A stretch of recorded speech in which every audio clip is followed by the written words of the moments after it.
आज आपण मस्त अशी पावभाजी बनवणार आहोत। त्यासाठी लागणारे साहित्य 4 ते 5 बटाटे, 2 ते 3 ते 4 टोमॅटो, थोडासा कोबी, 4 ते 5 कांदे,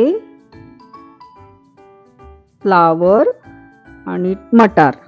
आता हे सर्व आपण मटार शिजवून स्मॅश करून घेतलेलं आहे, बटाटो स्मॅश करून घेतलेलं आहे, कांदा आणि टोमॅटो बारीक चिरून पेस्ट बनवलेली आहे।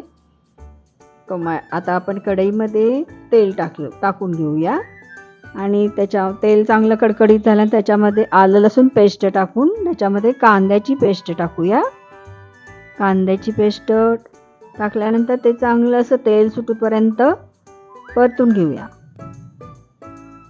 मंद आचेवर मध्यम फ्लेमवर गॅस ठेवायचा आहे। हे छानसर तेल सुटूपर्यंत परतल्यानंतर त्याच्यामध्ये आपण टोमॅटोची जी पेस्ट तयार केलेली आहे ते ॲड करू। त्याच्यामध्ये ते ॲड केल्यानंतर मध्यम फ्लेमवरच तो परतून घ्यायचं। कांदा आणि टोमॅटो पेस्ट आपण परतून घेऊया।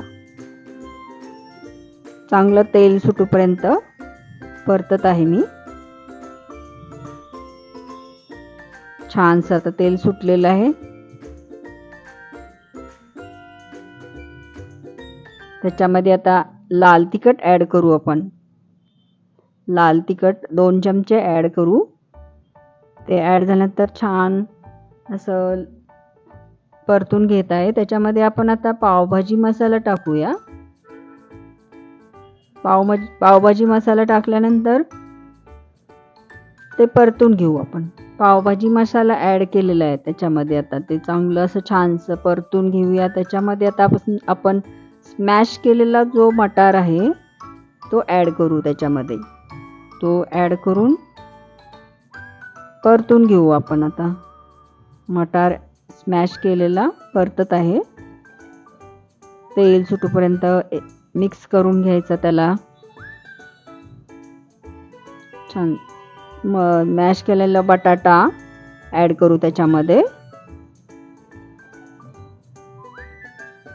बटाटा ॲड झाल्यानंतर तो पण चांगला मिक्स करून घेऊया। मिक्स करून छानसं असं एकजीव करून घेऊ त्याला। एकजीव केल्यानंतर त्याच्यामध्ये 1 ग्लास पाणी ॲड करू आपण। ते असं दाटसर मंद आचेवर शिजायला ठेवूया आपण। छानसं हलवून घेऊया त्याला। दाटसर असे पावभाजी आपली तयार झालेली आहे। त्याच्यामध्ये चवीनुसार आपण मीठ ॲड करू। मीठ ॲड केल्यानंतर मिक्स करून घेऊ त्याला।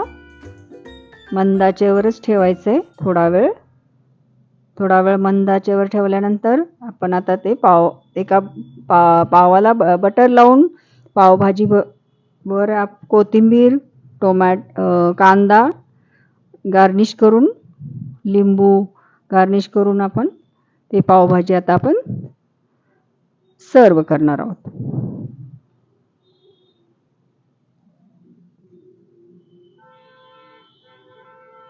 आता ही सुंदर अशी पावभाजी तयार झालेली आहे। ते आपण सर्व करत आहोत। बटर लावलेलं आहे पावाला, त्याच्याबरोबर आपण सर्व करू।